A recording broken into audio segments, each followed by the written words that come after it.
Hello friends, welcome to another new video. তো OBC সংক্রান্ত বিষয় নিয়ে চলে এসেছি সকাল সকাল তোমাদের জন্য একটি অত্যন্ত বিগ ব্রেকিং আপডেট, যেটা এই মুহূর্তে তোমাদের জানাটা ভীষণ প্রয়োজন। তো ওবিসি কেস স্টেবল হওয়ার পর থেকে আমি তোমাদের বলেছিলাম একের পর এক নোটিফিকেশন কিন্তু এবার আসবে। পুরো প্রসেসগুলো এবার এক এক করে আমাদের সামনে চলে আসবে, যে কিভাবে যারা ওবিসি এ ছিল তারা বি হবে, বি যারা ছিল তারা এ হয়েছে তারা সেইভাবে কিভাবে ক্যাটেগরি চেঞ্জ করবে।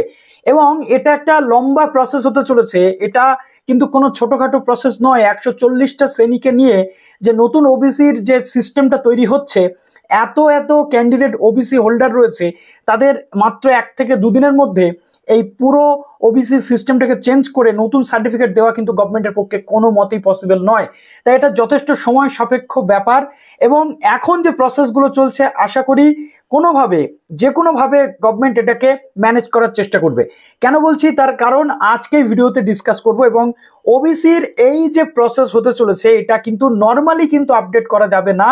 যেমনটা আজকে পর্যন্ত তথ্য, এরপরে হয়তো চেঞ্জ হতে পারে, আজকে পর্যন্ত তথ্য রয়েছে যে আবার নতুন করে ফর্ম ফিল আপ করতে হবে। ঠিক নতুন ওবিসি যেভাবে করে মানুষ, সেইভাবে ওবিসির ফর্ম ফিল আপ করে পুরো স্টেপ বাই স্টেপ কিন্তু এসডি অফিস না হয় বিডিও অফিস এইভাবে কিন্তু যেতে হবে। তো ডিসকাস করবো আজকের এই ভিডিওটাতে। যারা নতুন আছো অবশ্যই চ্যানেলটিকে সাবস্ক্রাইব করে পাশে থাকা বেল আইকনটি ক্লিক করে দাও এবং প্রচুর লাইক করো। এই ভিডিওটাতে হাইপ বাটন যেটা রয়েছে, হাইপ বাটনে কিন্তু তোমরা প্রত্যেকে ক্লিক করো, ওকে। এবং প্লিজ ভিডিওটা শেয়ার করতে একদম ভুলো না। একদম প্রথমে যেটা আমরা শেয়ার করবো সেটা ব্যাকওয়ার্ড ক্লাস ডিপার্টমেন্টের যে 30/7/2025 একটি নোটিফিকেশন চলে এসেছিল, সেই নোটিফিকেশনটা।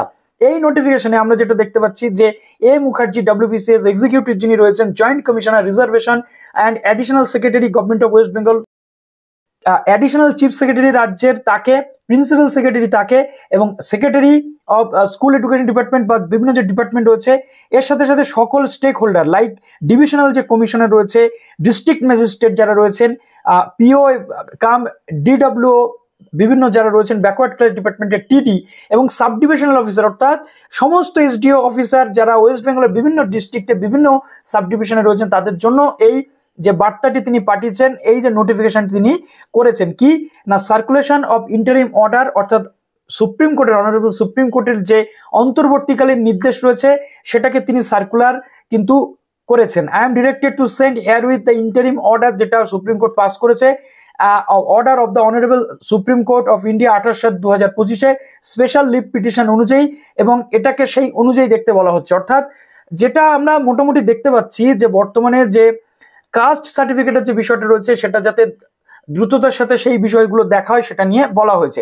এরই মধ্যে আজকে আমরা যেটা দেখতে পাচ্ছি, দেখো, যেটা ব্যাকওয়ার্ড ক্লাস ডিপার্টমেন্টের ওয়েবসাইটে একটু পপ আপ শো করছে, ওয়েবসাইটটাতে দেখো তোমরা, এখানে পরিষ্কারভাবে বুঝতে পারছো কি না, notice regarding new system of applying OBC certificate. New যে সিস্টেম অনুযায়ী সেটাতে তোমাদের ওবিসি সার্টিফিকেট অ্যাপ্লাই করতে হবে। দেখো, all applicants from the classes in attached list, অর্থাৎ এই যে লিস্টটা রয়েছে, এই লিস্টে তোমরা দেখতে পাবে যে 140টা যে লিস্ট রয়েছে, সেই লিস্ট অনুযায়ী have to apply for OBC option under OBC menu. OBC সেখান থেকে আন্ডার ওবিসি মেনু থেকে তোমাদের অ্যাপ্লাই করতে হচ্ছে। For previous certificate holders only having digital certificate number, অর্থাৎ এখানে বলা হচ্ছে যাদের আগের যে সার্টিফিকেট রয়েছে, প্রিভিয়াস যারা সার্টিফিকেট হোল্ডার রয়েছেন, তাদের ডিজিটাল সার্টিফিকেট নাম্বার যাদের থাকবে, শুধুমাত্র তাদের কিন্তু সেই প্রিভিয়াস সার্টিফিকেট নাম্বার এবং ইস্যু ডেট ওয়েবসাইটে দিতে হবে, দিয়ে তাদের ফার্দার প্রসেস করে অ্যাপ্লাই কিন্তু করতে হবে।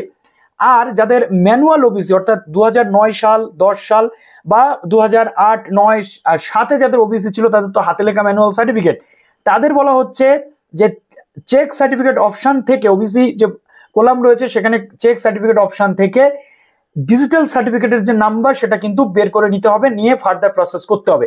অর্থাৎ এখান থেকে যে ফার্দার প্রসেস শুধু করলে হবে না, এই প্রসেসটা পরবর্তী ক্ষেত্রে এসডিও বা বিডিও অফিসে গিয়ে জমাও করতে হবে। অর্থাৎ এটা এতটা ইজি প্রসেস নয় যাতে দুম করে আমাদের সামনে নতুন একটা সার্টিফিকেট চলে আসবে।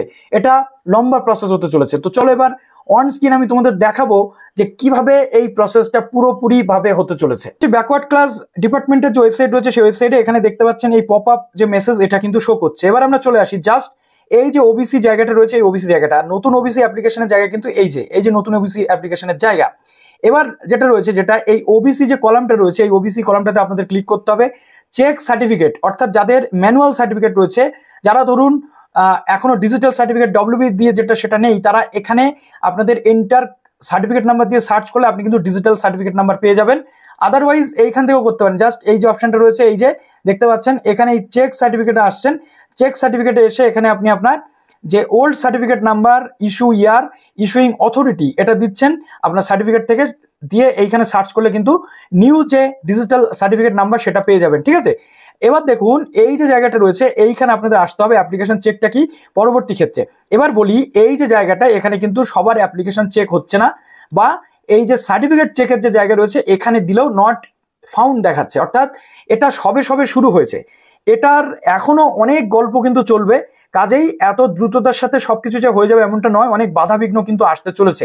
এতদিন যখন ওয়েট করেছেন আর একটু আপনাদের ওয়েট করতে হবে, কিন্তু প্রশ্ন হচ্ছে এসএসসি বা অন্যান্য যে জায়গা সেখানে এখনই সার্টিফিকেট আপলোড করতে বলছে কি বলছে না সেটা কিন্তু আমাদের আগে বুঝে নিতে হবে। ওকে, তো দেখুন কি কি করতে হচ্ছে এখানে। এই যে অ্যাপ্লাই ফর ওবিসি সার্টিফিকেট, এখানে দেখুন এখানে কিন্তু এটা নতুন নয়, এটা পুরনোদের জন্য যাদের কাস্ট সার্টিফিকেট আপডেট করতে হবে এ ক্যাটাগরি থেকে বি বা বি ক্যাটাগরি থেকে এ।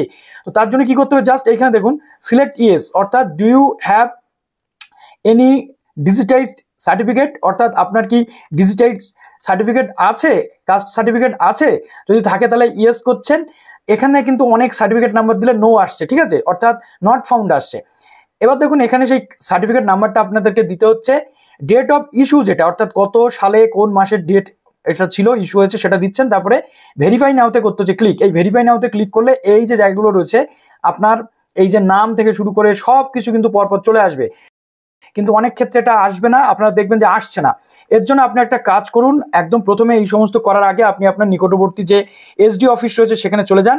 আর আমি অবশ্যই যদি কোনো তথ্য পাই আমি আপনাদের সামনে তুলে ধরবো, তার কারণ এখন কিন্তু অনেকগুলো তথ্য জানা বোঝা বাকি।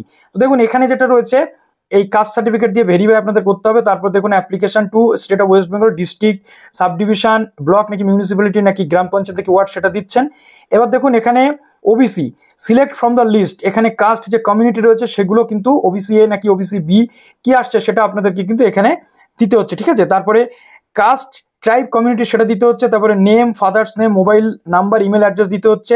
তারপরে হচ্ছে ডকুমেন্ট রিকোয়ার্ড অ্যাটলিস্ট ওয়ান, যে কোনো একটা কিন্তু এখানে আপনি দিতে পারছেন। ওকে, এখানে একটাতে রয়েছে আপনাদের কি বলা হচ্ছে, একটাতে এখানে কিন্তু বলা হচ্ছে যে এপিক নাম্বার বা ভোটার কার্ড নাম্বার, আধার কার্ড নাম্বার, অথবা সিলেক্ট ক্যাটাগরি যেটা খাদ্য সাথী বা খাদ্য সাথীর যে রেশন কার্ড সেটা আপনাকে দিতে হচ্ছে।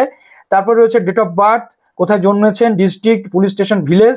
তারপর ইনকাম সার্টিফিকেট আপনাদের দিতে হবে, অর্থাৎ এই ইনকাম সার্টিফিকেটটা বিডিও, এসডিও বা আপনার নিকটবর্তী যে এমএলএ, এমপি বা আপনার গ্রাম পঞ্চায়েতের যে ইনকাম সার্টিফিকেট সেটাও কিন্তু আপনি দিতে পারবেন, কোনো প্রবলেম কিন্তু আপনার এখানে হবে না। ওকে, তো এখানে সেটা দিচ্ছেন, দিয়ে এই যে চুজ ফাইল, অর্থাৎ আপনার একটা ফটোগ্রাফ দিতে হচ্ছে। এবার দেখুন সার্ভিস ডিটেলস অফ ফাদার, যদি বাবা মা সার্ভিস করে থাকে এইখান থেকে আপনাকে সিলেক্ট করতে হচ্ছে কি সার্ভিস তারা করেন, যদি নান হয় তাহলে নান দিচ্ছেন, অর্থাৎ বাবা মা যদি সার্ভিস না করে থাকে তাহলে নান কিন্তু দিয়ে দিচ্ছেন। ঠিক আছে, এবার দেখুন এখানে agriculture land holding owned by mother and father, অর্থাৎ আপনার বাবা মা যদি কোনো চাষাবাদযোগ্য জমির মালিক হয়ে থাকেন তাহলে তার যে ডিটেল সেটা দিতে হচ্ছে।